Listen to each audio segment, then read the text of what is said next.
All right, so you're thinking about a condo in the Philippines, huh? And you want to do it right without ending up, well, trapped under a mountain of mortgage payments. That's where we come in. We're diving deep into condo financing today with a little help from a fantastic guide by Now Realty Brokerage.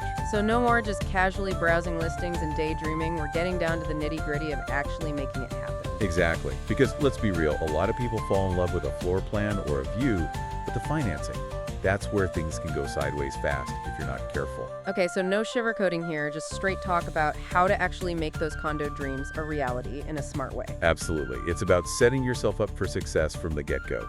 And that means understanding the financing game inside and out. I'm all for that. So before we get lost in the jargon jungle, let's make sure we're all on the same page with some key terms, right? Loan amount, interest rates, all that good stuff. Perfect place to start. Let's demystify those terms. Yeah, because knowing what they mean is one thing, but knowing how to use that knowledge to your advantage, that's the real power move. Exactly. For example, everyone says a bigger down payment is better. But do you know why? It's about the loan-to-value ratio, the LTV. Oh, the LTV. That always sounds so official. It is, and it's a big deal for lenders because it tells them how much risk they're taking on. So the lower my LTV, the less risky I seem, and the better my chances of scoring a sweeter deal. Precisely. A lower LTV can open doors to lower interest rates, better loan products. It basically screams, hey, I'm a responsible borrower. So strategic down payment planning, it's not just about owing less. It's like getting a discount on your mortgage just by being smart up front. You got it. And that's just one example. We're going to unpack how your credit score plays into all this, what the different loan types really mean. This is already more than just definitions. I can feel it. Okay, so back to those key terms. Okay, so loan amount is pretty straightforward. It's what you borrow, plain and simple. Makes sense. But the interest rate, now that's the price tag of borrowing. Ah, the cost of making those condo dreams come true. Right. And there are two main types, fixed and variable. Fixed means it stays put, predictable. Variable can go up or down with the market, adding a little bit of uncertainty to the mix. So fixed is like cruising along a smooth highway. Variable is more of a roller coaster ride? Exactly. Okay, and then there's the loan term, which is basically how long I'm on that ride, right? Short and intense, or long and, well, longer. Precisely. Shorter terms have higher monthly payments, but you pay less interest overall.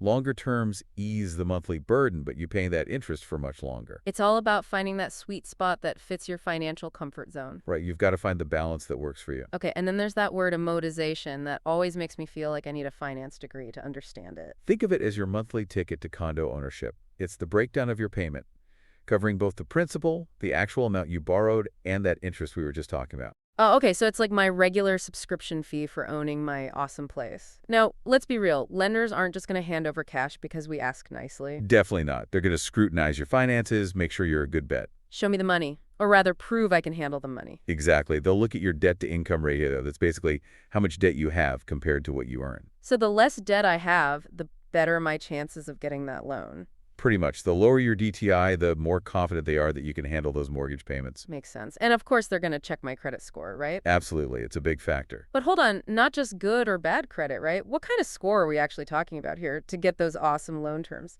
Give us the numbers. Okay, so generally, a score above 700 is considered excellent. That's where you unlock those prime loan rates and offers. The VIP treatment for borrowers? Exactly. Between 640 and 700 is still good, but you might pay a slightly higher interest rate. So still in the game, but maybe not front row seats.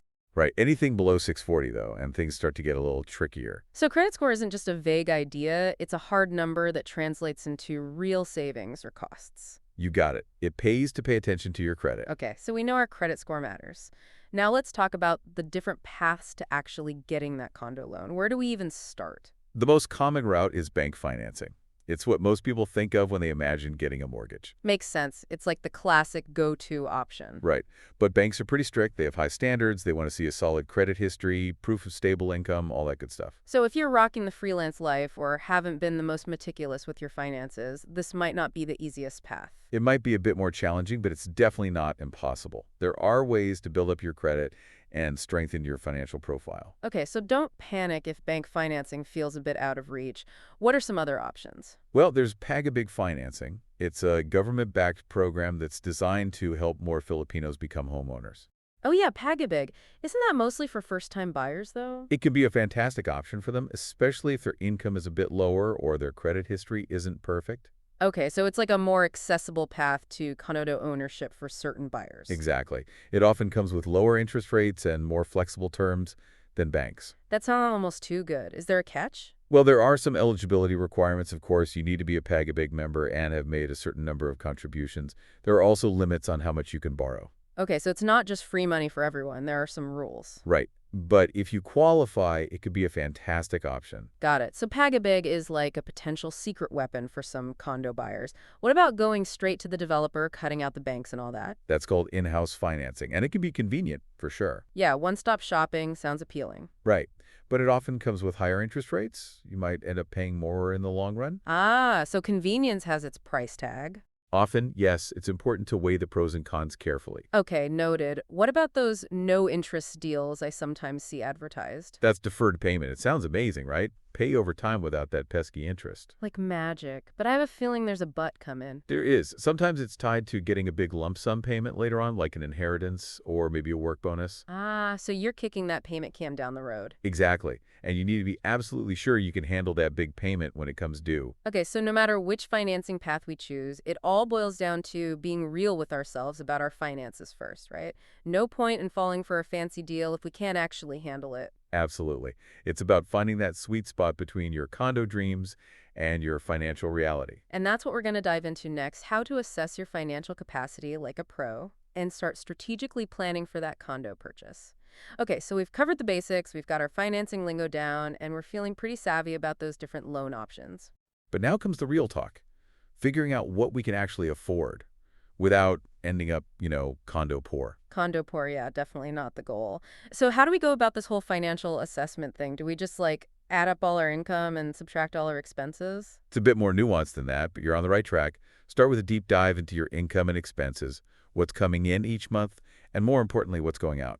Okay, so it's not just about the big stuff like rent and bills. We need to get granular here. Exactly. Factor in those daily coffees, those weekend brunches, those online shopping sprees, everything. Ash, you're making me rethink my online shopping habits already. It's all about being honest with yourself. And then there are those existing debts you might have, car loans, credit card balances, personal loans. Yeah, those definitely can't be ignored. They eat into how much we can realistically borrow, right? Absolutely. Lenders will look at your debt-to-income ratio, that all-important DTI, to gauge your financial health. Right, the DTI, we talked about that earlier. The lower, the better. Exactly. And speaking of things we talked about earlier, remember those credit scores? Well, they're not just about getting approved. They're about getting approved with the best possible terms. So a few points on my credit score can actually translate into some serious savings. You bet. Even a small difference in your interest rate can add up to thousands of pesos over the life of your loan. Wow, okay, credit score is officially on my radar. So let's say we've done all our homework, we've got a realistic budget, our credit score is looking good, we're feeling financially fit. What's next? Time to start shopping around for those loan offers. Don't settle for the first one you see. Explore your options. So it's like finding the best deal on a flight or a new gadget. Gotta compare. Precisely. Different banks, different lenders, they all have their own rates, terms, and fees. And don't be shy about negotiating. Ooh, negotiation skills. Love it. Especially in a competitive market, you might be surprised at how much wiggle room there is. Okay, negotiation skills. Check. Now let's shift gears a bit and talk about some things that are specific to the Philippine condo market. First up, that mysterious condominium certificate of title, the CCP. What is that and why should I care? Think of the CCT as the birth certificate of your condo unit. It's the legal document that proves you own it, free and clear. So it's like a clean bill of health for the condo's ownership. Exactly. You want to make sure it's free of any liens, encumbrances, or any other legal issues. Okay, so no shady past for my condo. Now let's talk about those dreaded HOA fees. I know they're necessary, but they can sometimes feel like a hidden cost, you know? Definitely something to factor into your budget. HOA fees cover those essential costs of maintaining the building and its common areas. Right, like keeping the pool clean and the security guards happy. Exactly. Cleaning, security, landscaping, amenities, all that good stuff. It's a shared responsibility for keeping the condo community running smoothly. Makes sense. So it's not just about the sticker price of the condo, but also those ongoing costs. Right, you've got to factor in the total cost of ownership. And speaking of costs, we can't forget about those lovely real estate taxes. Ah, yes, those are unavoidable no matter where you buy property. So how do those work in the Philippines? You'll pay annual taxes to the local government based on the assessed value of your condo. Another important expense to keep in mind. Okay, so CCTs, HOA fees, and real estate taxes are officially on my radar. Anything else specific to the Philippine condo market that we should be aware of? The market here is dynamic, always changing. New developments popping up, prices fluctuating. Staying informed is key. So knowledge is power. when it comes to condo hunting in the Philippines. Absolutely. And having a savvy real estate broker by your side can make all the difference. All right, let's switch gears again and tackle some burning questions from our listeners. First up, what's the deal with move-in while processing? It sounds amazing, but is it too good to be true? Move in while processing is a fantastic perk offered by some developers, allowing you to, well, move into your condo while your loan is still being finalized, so you can start living that condo dream even before all the paperwork is done. Exactly. It's a great way to get settled in and start enjoying your new place sooner. Okay, that sounds pretty awesome, but what if I fall in love with a condo that doesn't offer that option? Any alternatives for those of us who are, impatient to move in? If speed is key, look for a condo that's already built and ready to go. They call those ready for occupancy or RFO units. RFO, it's like instant gratification for condo buyers. I love it. Now, what about those of us with, shall we say, less than stellar credit scores? Any tips for boosting those numbers before we even think about applying for a loan? Absolutely. Start by checking your credit report for any errors. Sometimes a simple mistake can drag down your score.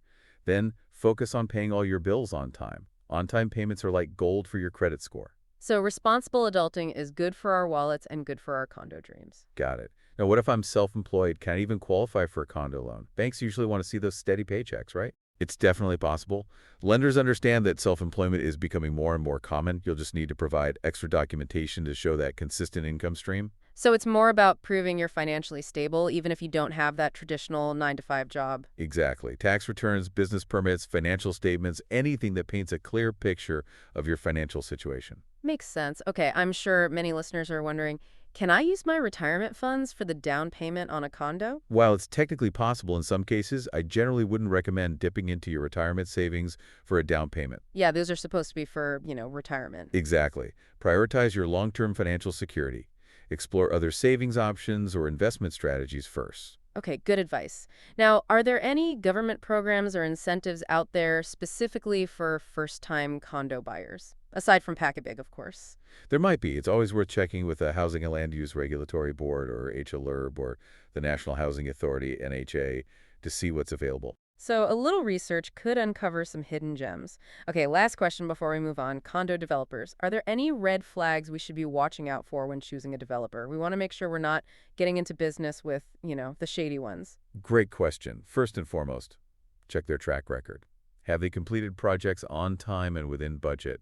Do they have a good reputation in the industry? So it's like checking references before you hire someone. Make sure they're not going to run off with your money and leave you with a half-built condo. Exactly. You want to work with a reliable and trustworthy company. Also, pay attention to the quality of their construction. Visit their completed projects, get a feel for their work. Don't just take their word for it. See it for yourself. Right. And don't hesitate to ask questions about the materials they use, the warranties they offer, all that important stuff. Okay, so it's all about being an informed and empowered buyer. We've covered a lot today. Assessing our financial capacity, those unique Philippine considerations, and some great questions from our listeners. But we're not done yet. We've got more tips, more insights, and more inspiration coming your way in our final part. We'll wrap it all up and send you off on your condo hunting adventure with confidence. Stay tuned. Welcome back for the final stretch of our condo financing deep dive. You're practically pros at this point, right? You've got the lingo down, you've assessed your finances, and you've got a good handle on those unique Philippine condo market quirks. But we still got some pro-level tips and insights to share before we set you loose on those developers. I like it. It's like we're giving you the cheat codes to the condo buying game. Exactly. And first up on the cheat sheet, negotiation skills. Okay, so we know developers have their asking prices, but is there actually any wiggle room there? Can we, haggle? You absolutely can, and you should. Developers are running a business, and they want to make those sales. Especially in a competitive market, there's often room to negotiate. If it's not rude to try and get a better price, or maybe even some more favorable payment terms. Not at all. Do your research, know the market value of similar units in the area, and come prepared with a reasonable offer. So it's like a friendly game of condo chess, right? Exactly. And remember, don't be afraid to walk away if the deal just isn't right for you. So knowing your worth and being willing to walk away from a bad deal. Confidence is key. Now let's talk interest rate for a minute. Is there a way to lock in a good rate, especially if you're worried about rates going up in the future? Some lenders offer what's called a rate lock, which guarantees a specific interest rate for a certain period of time. It's like insurance against those potential rate hikes. So it's like a safety net for your mortgage payments. Exactly. It gives you that peace of mind knowing your rate won't suddenly jump up. Okay, rate lock. Noted. Now, let's be real for a second. The legal side of buying a condo can feel pretty intimidating, right? All those documents, all that jargon. Any advice for navigating that part of the process without losing our minds? The best thing you can do is never be afraid to ask questions. If something doesn't make sense, speak up. It's your right as a buyer to have everything explained to you clearly. So there are no dumb questions when it comes to buying a condo. Absolutely not. You're making a major investment, and you deserve to understand everything fully. Makes sense. Now, what about insurance? Do I need to get condo insurance, and what does that typically cover? Condo insurance is highly recommended. It protects your unit and your belongings against things like fire, theft, natural disasters. Okay, so those things you hope will never happen, but it's better to be safe than sorry. Right. And some lenders might even require condo insurance as part of the loan agreement. Okay, so another thing to keep in mind. Now, let's talk about life happening.